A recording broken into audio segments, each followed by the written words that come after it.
What's up, everybody? PJ Braun Fitness and my better half, my baby's mama. Actually, in prison in the program that I was in, any of the guys, when they would say baby's mama, the counselors, the therapists would quickly correct them and say, mother of your child. Get it right. Are you my baby daddy? Zaddy.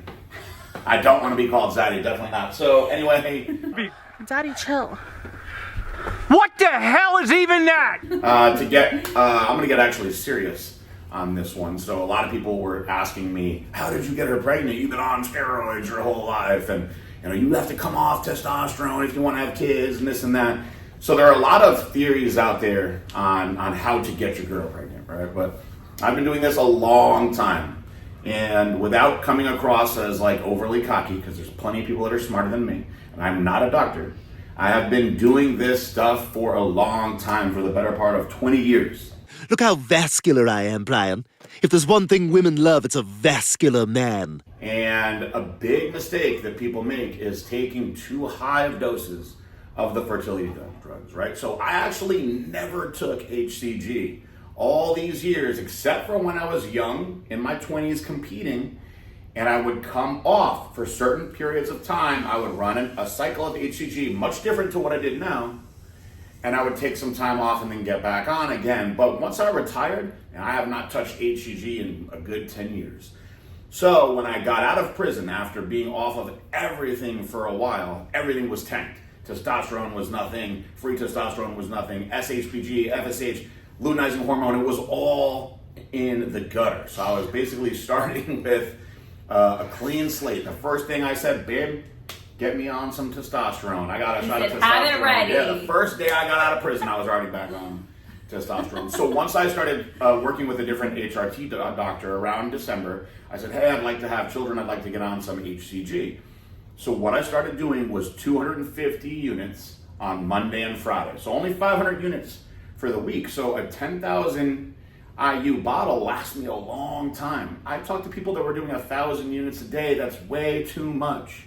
Start slow. This is a very, very strong drug. And taking too high of doses can fry out your Leydig cells and then ruin you for good. So a good buddy of mine who does this full time told me, before you get too deep into it, get yourself an at-home sperm mobility test. So how'd you get into this line of work? Do you just love cum? And the one that recommended is this one. I don't work for this company. It's on Amazon. It's like $80. I bought 2 of them. Because people get so concerned over the amount of sperm that you have, but it's how well they are swimming. That is what is the most important. So I got this thing.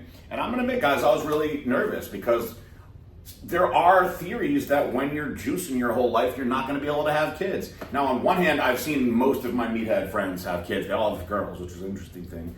But on the other hand, I have actually coached and worked with certain people who had to be on fertility meds for years before they had children. So luckily, when I did my test, which is kind of funny because they tell you to do it by yourself. How long did you wait? And not to use lotion, which is impossible for me. But I did the test. It takes like 5 minutes. You plug it into your phone. And the results came back and told me that I was 10% above average. So not something that I would have bragged about academically in school, but it told me, okay, I'm moving good enough to where I should be able to make this happen. That was very good news for me after all this time.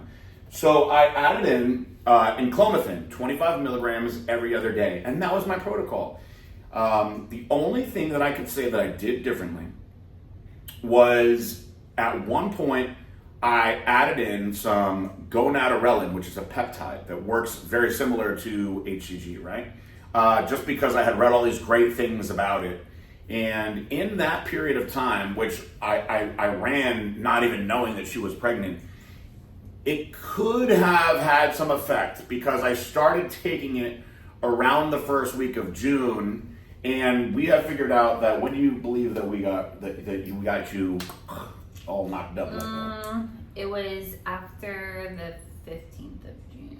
So it was in my system for a week or so. Could it have worked that fast? I don't know. I believe that it's probably more of the HCG and the Clomid, but just some little tips, guys, that a lot of people might not know some of these things. I had a conversation with my good buddy Tony Hughes, and some people love him, some people hate him. I think more people love him than hate him, though. I think the people that hate him just don't understand him.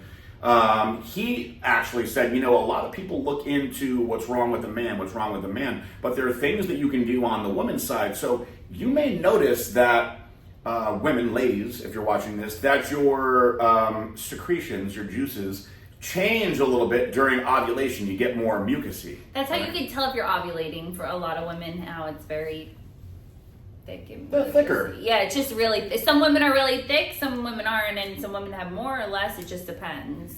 And so what he said was, while she's ovulating, to have her start taking Mucinex. And so she did that, and it makes complete sense because he says that thick mucus actually can make it harder for the sperm to get to where they need to be. Suffocate this. So we didn't want any suffocated sperm, so we started doing that. And I'll tell you, from the time we started really paying attention, because if you really want to be precise about this, guys, people are going to tell you, oh, just have sex every day, you'll get her pregnant. I don't First know. of all, Listen, no. I'm 43 years old. That's not okay? real life. Yeah. If it is, 22-year-old me, maybe. But I'm 43 years old. There's days where my back won't go for it, my hips won't go for it. So you monitor the ovulation because that's your best chance is having sex on those ovulating days. So we were monitoring the ovulation for about 4 months. It really wasn't that long once we started monitoring it. So that is my suggestion to you guys, is to pay attention to the ovulation. Just don't make it like a job. In the beginning, when I got home, I was actually still on Paxil. I was weaning myself off of it. And Paxil made it very, very difficult to climax. So one of the reasons I talked to the doctor about just completely being off of it, I, on one hand, felt that I had changed my way of thinking enough in prison to where I wasn't going to have anxiety anymore. But also, it just made it so difficult to get through that. And it was making the whole experience seem more like work than anything else. So when I got off Paxil, it made a big difference for me.